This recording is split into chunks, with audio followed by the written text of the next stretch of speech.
Assalamualaikum warahmatullahi wabarakatuh. Kami dari kelompok A2. Jadi pada presentasi kali ini kami akan membahas mengenai webinar kami yaitu How to Design an Efficient Terahertz Bandpass Filter yang diadakan oleh M-Work yang diadakan pada tanggal 7 Juli tahun 2022. Next.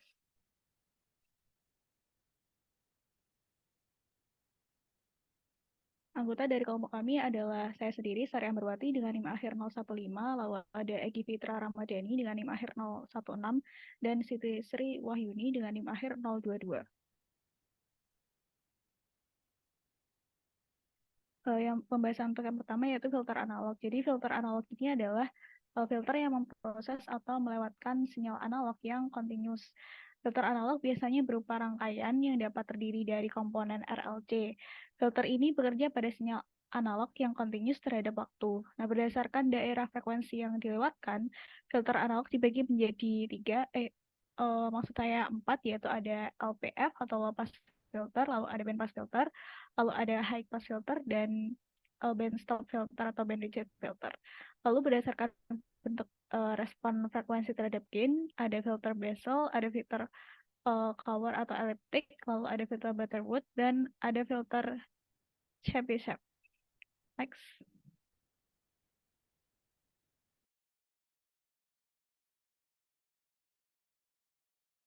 Selanjutnya mengenai terahertz teknologi. Terahertz teknologi sendiri merupakan sebuah gelombang yang berada di elektromagnetik dan inframerah. Nah, kelebihan dari terahertz sendiri yang pertama, terahertz band itu memiliki frekuensi dari 100 GHz hingga 10 terahertz. Terus yang kedua, terahertz memiliki sifat transparansi terhadap bahan. Hal ini itu penting karena apabila kita dapat melihat bahan dengan tembus pandang, tidak seperti sifat dari sinar X, di mana sifat-sifat ini akan membantu dalam proses selanjutnya. Lalu yang ketiga, terahertz bersifat non-ionisasi dan tidak berbahaya bagi jaringan biologis. Terahertz dapat menembus beberapa bahan seperti pakaian, kulit, kertas, karton, plastik, kayu, dan keramik.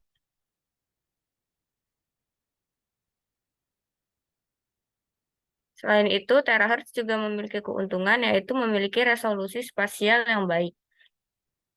Resolusi yang spasial yang baik ini akan menghasilkan gambar berkualitas yang bagus dan digunakan untuk pencitraan serta membantu dalam mendeteksi bahan peledak atau bahan pembuat senjata yang dapat ditujukan pada gambar seperti di slide.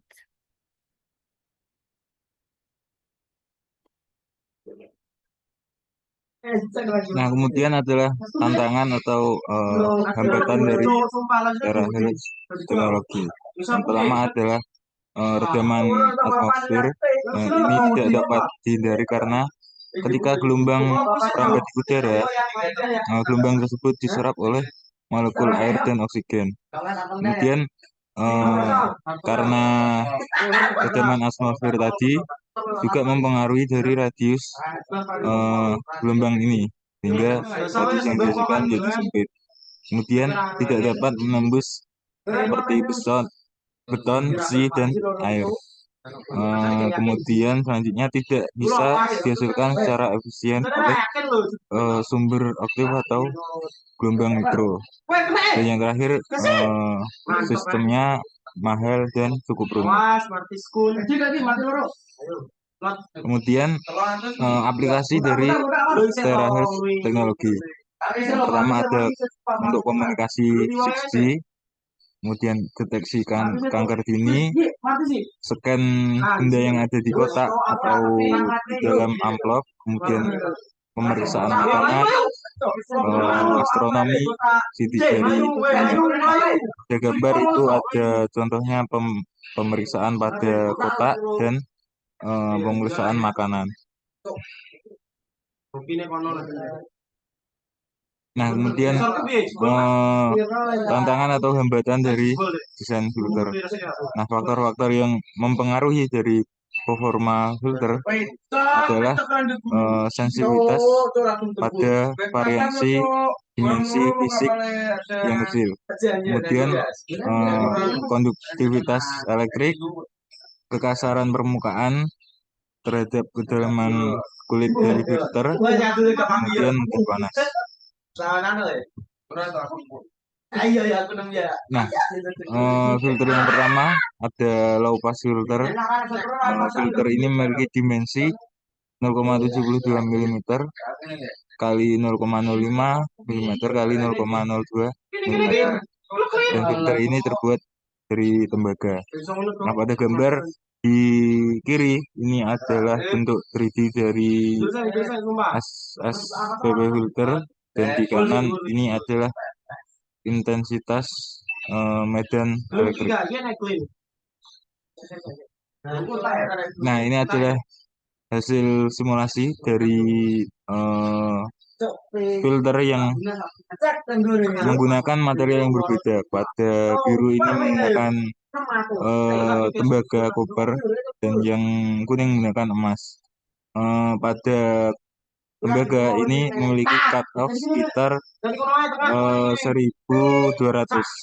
Namun ketika digunakan bahan emas, cut off-nya menjadi sekitar 100. Nah, ini merupakan salah satu efek dari penggunaan material, yaitu konduktivitas elektrik, di mana emas memiliki konduktivitas yang lebih rendah dari tembaga.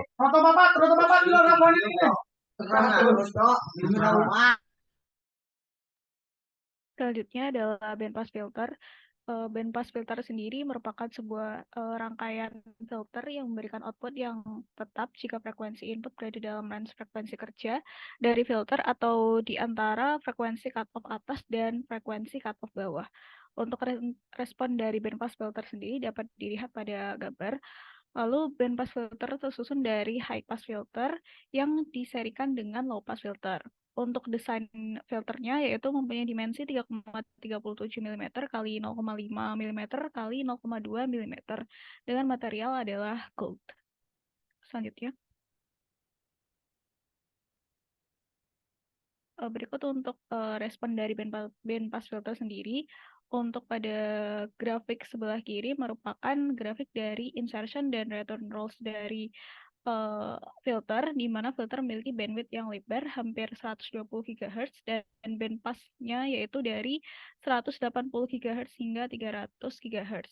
Lalu pada gambar sebelah kanan merupakan distribusi suhu, di mana kita bisa melihat suhu maksimum yang dicapai dari filter adalah 43 derajat Celcius, dan ini merupakan masih aman dan masih dalam batas standar. Next.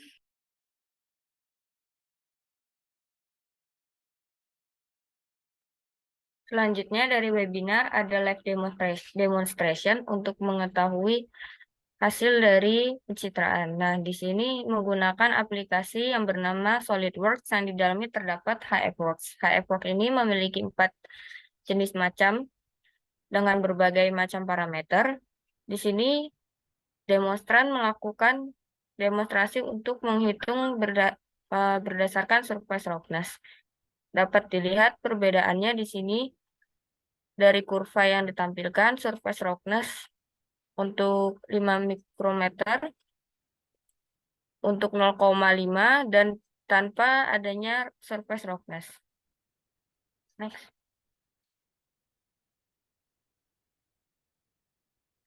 Lalu yang selanjutnya, demonstran juga melakukan demonstrasi untuk parameter untuk mengetahui dimensi fisik dari bahan yang sama, yaitu chopper, dengan surface roughness yang sama, namun memiliki perbedaan pada parameterization-nya untuk mengetahui besar physical dimension-nya. Nah, di sini selain ada grafik dari low pass dan high pass filter. Selanjutnya.